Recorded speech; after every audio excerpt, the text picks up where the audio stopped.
Swastiastu. Swastiastu. Rajang sore, Pak D.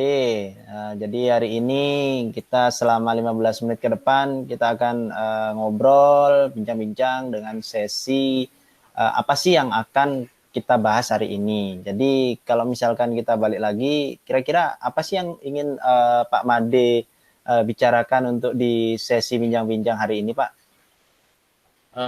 Ya, terima kasih Pak Irfan. Pada kesempatan ini saya ingin berbincang mengenai model pembelajaran Teaching Factory TEFA di SMK, Pak Irfan. Oke, jadi pembelajaran teaching factory ini kira-kira tujuannya itu seperti apa Pak maunya Pak? Uh, Tujuannya itu biar nanti saya ingin mendapatkan sintak pembelajaran TEPA yang benar itu seperti apa. Gitu. Sintak pembelajarannya itu Pak Irfan. Oh, berarti tujuannya adalah bagaimana mendapatkan atau sintak yang jelas seperti apa. Apakah itu juga sebagai hasil yang ingin diharapkan Pak? Iya, betul Pak Irfan. Oh, oke. Jadi kalau misalkan hasil itu yang diharapkan jadi benar untuk sesi ini memang bagaimana sih sintaks yang akan diterapkan di pembelajaran teaching factory nantinya. Sintaks-sintaks itu yang akan dibahas selama sesi ke depan. Kira-kira kalau situasi yang ada saat ini di tempatnya Pak Made gimana Pak Made? Kita pembelajarannya kayak masih belum menggunakan model TEFA, kita masih kayak umum gitu. Itulah keprihatinan saya gitu sebenarnya.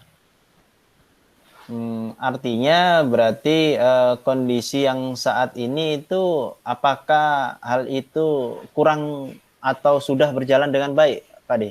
Belum berjalan. Oh, belum berjalan ya. Jadi belum berjalan dengan baik. Kira-kira ada faktor-faktornya nih, Pak De? Uh, Faktornya mungkin teman-teman atau rekan yang lain itu khususnya yang di guru mata pelajaran kejuruan itu belum apa namanya belum paham betul gitu sintak atau langkah-langkah dari pembelajaran TEPA itu. Jadi kalau menurutnya Pak De niki kan pembelajaran TEFA ini kan wenten sintaks-sintaksnya nih ke. Iya. Kemudian ada faktor-faktornya juga. Idealnya nih ke seperti napi nih ke Pak De?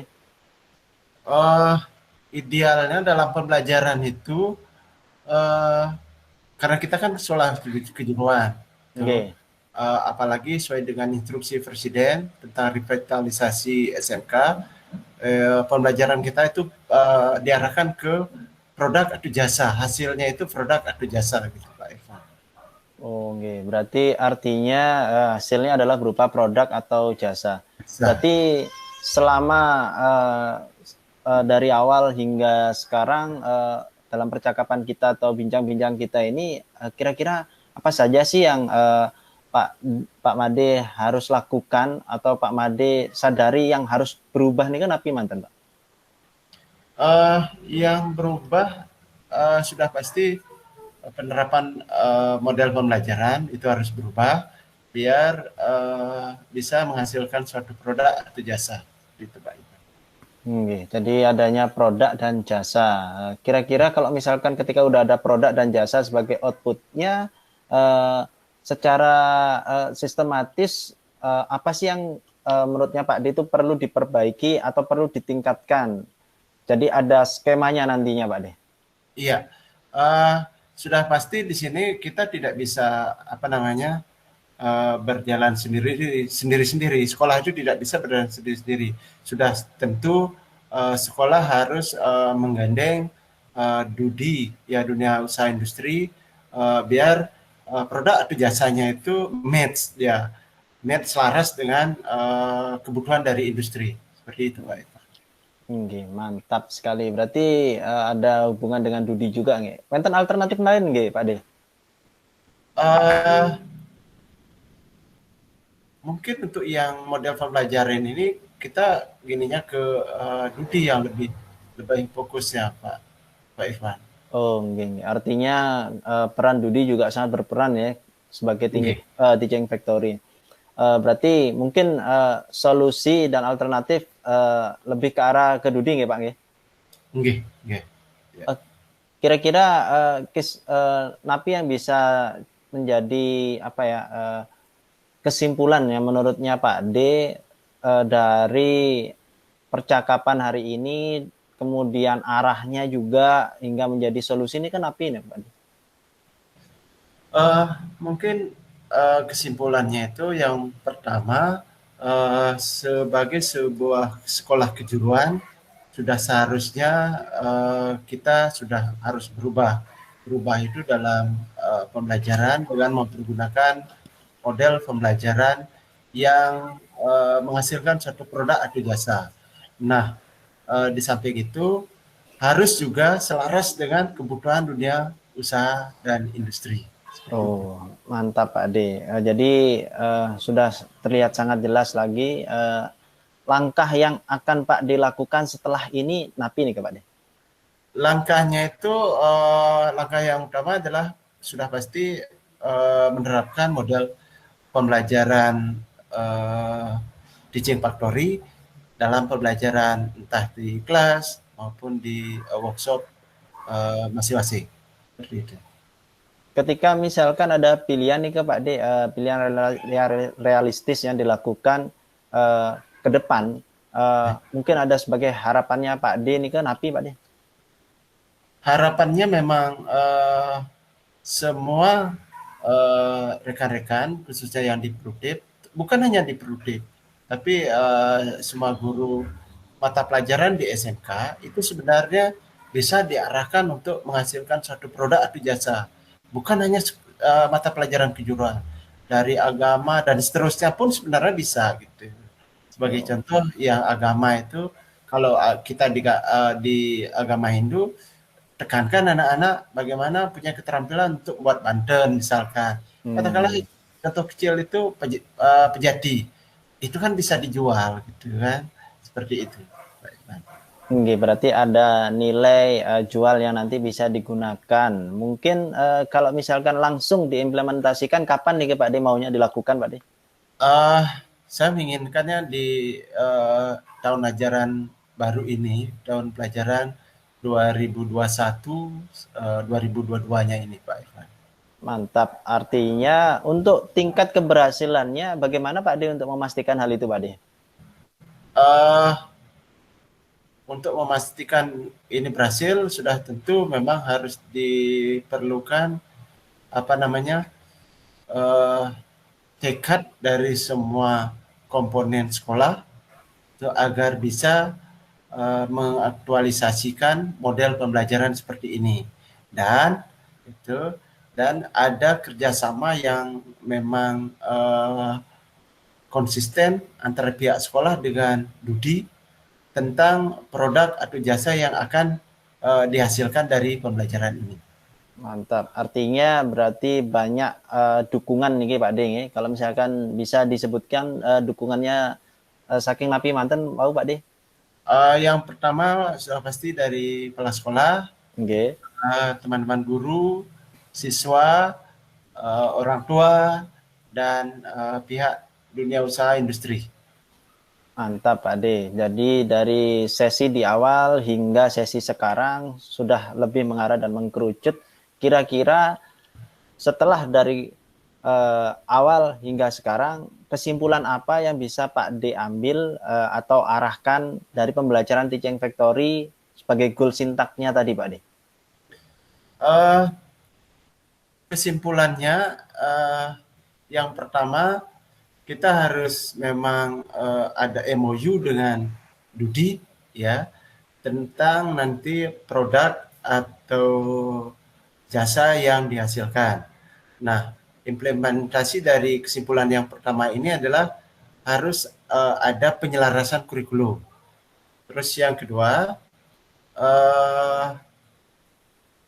sintaknya itu adalah membuat prototipe ya. Prototipe dari model produk atau jasa yang dihasilkan dari pembelajaran. Terus yang keempat itu memverifikasi karena prototipe atau produk prototipe yang dibuat itu pastikan diverifikasi oleh industri, mungkin ada perbaikan atau apa gitu. Nah, itulah yang kita akan perbaiki, masuk di Sintak, memverifikasi prototipe produknya. Terus yang keempat itu adalah memproduksi.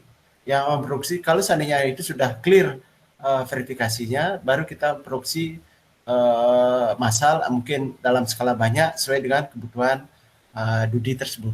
Seperti itu. Oke, mantap Pak D. Sudah jelas artinya sintaknya, kemudian harapannya dari goalnya sudah bagus, jadi artinya sudah bisa diimplementasikan. Mungkin kami cukupkan untuk bincang-bincang hari ini. Saya tutup dengan Pramasanti, Om Santi Santi Santi Om, Pak Made. Santi Santi Om. Terima kasih Pak Irfan.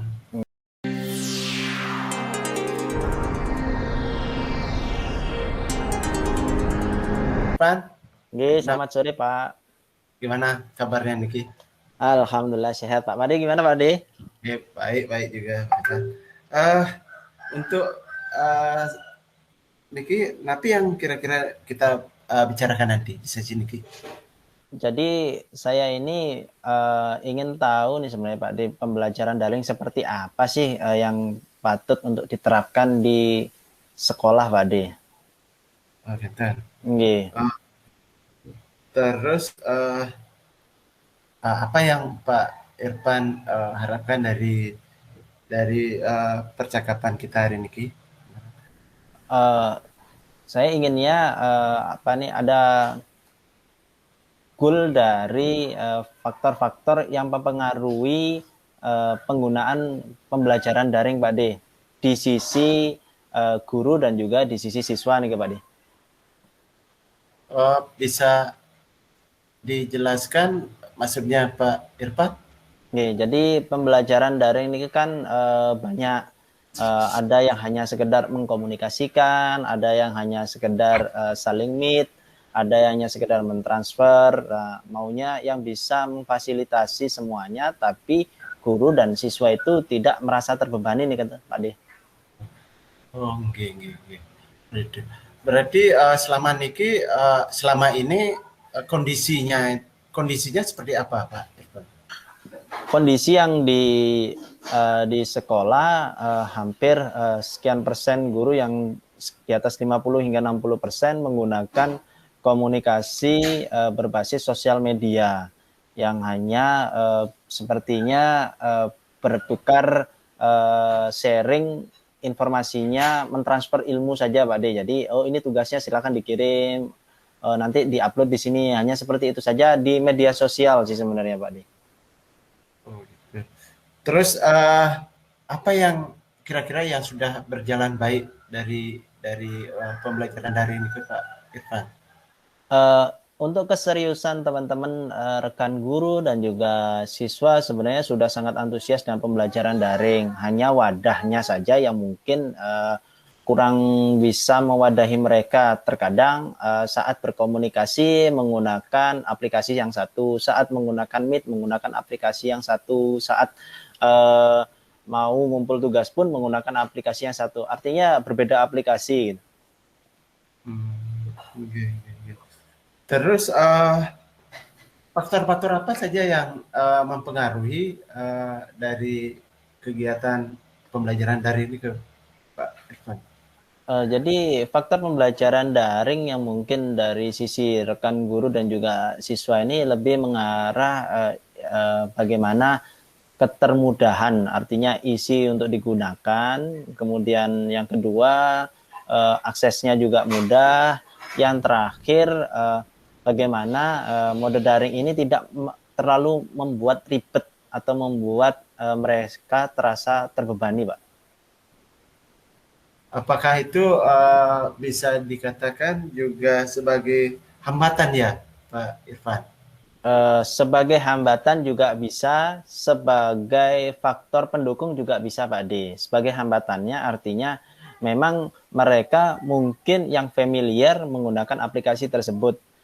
Sebagai hambatan karena familiarnya tersebut satu saja aplikasi sehingga berbeda-beda, sehingga belum terintegrasi nih Pak D.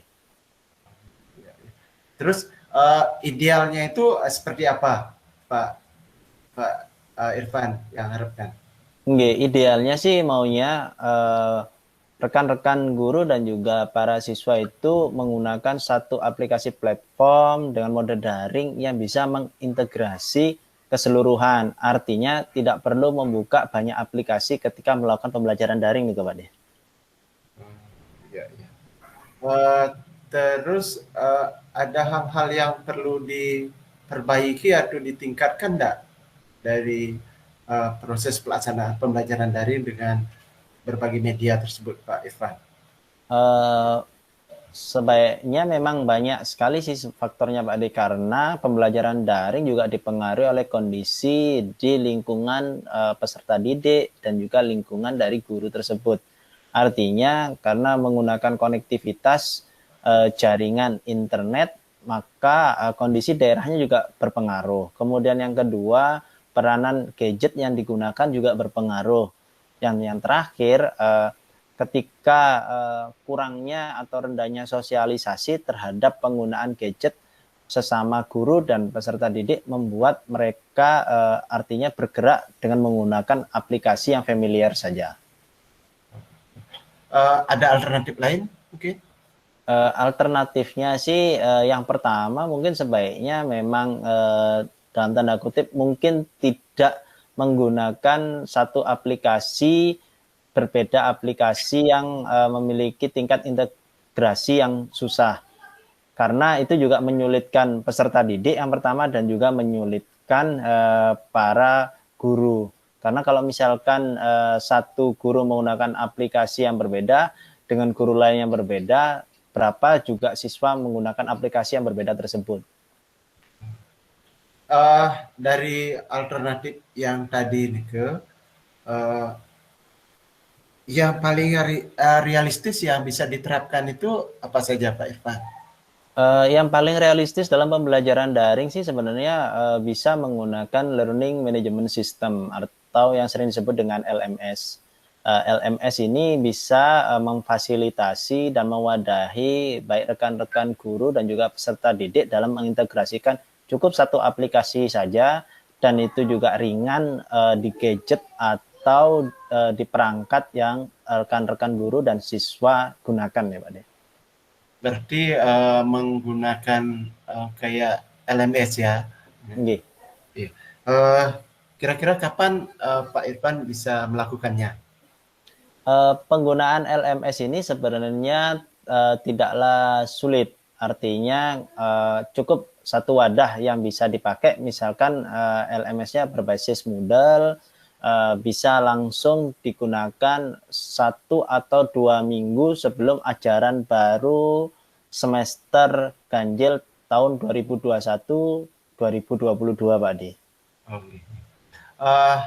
Apa yang bisa memastikan bahwa alternatif LMS ini bisa berhasil diterapkan, Pak Irfan? Alternatif yang menjadi untuk ukuran hasilnya adalah yang pertama bagaimana rekan-rekan guru tersebut bisa memasukkan aplikasi yang digunakan dengan berintegrasi LMS. Misalkan aplikasi yang digunakan adalah A, itu sudah difasilitasi di LMS. Kemudian aplikasi yang digunakan B untuk pengumpulan sudah difasilitasi dan juga fasilitas Meet juga ada di dalamnya. Jadi hampir keseluruhan guru dan juga peserta didik mampu beralih ke LMS. Itu juga memudahkan kita untuk mengontrol siswa dan juga guru. Oke, baik. Kira-kira siapa yang Pak Irfan perlukan untuk mendukung ide yang begitu bagus tentang penerapan pembelajaran daring ini, Pak Irfan? Yang pertama pastinya dukungan dari kepala sekolah karena beliau adalah yang memegang kebijakan.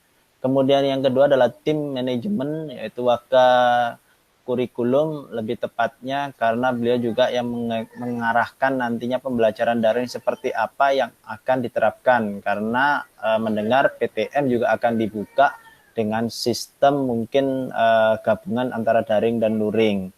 Dan yang terakhir peranan guru itu juga akan mendukung bagaimana ini bisa berjalan dengan baik. Yang terakhir adalah peranan siswa.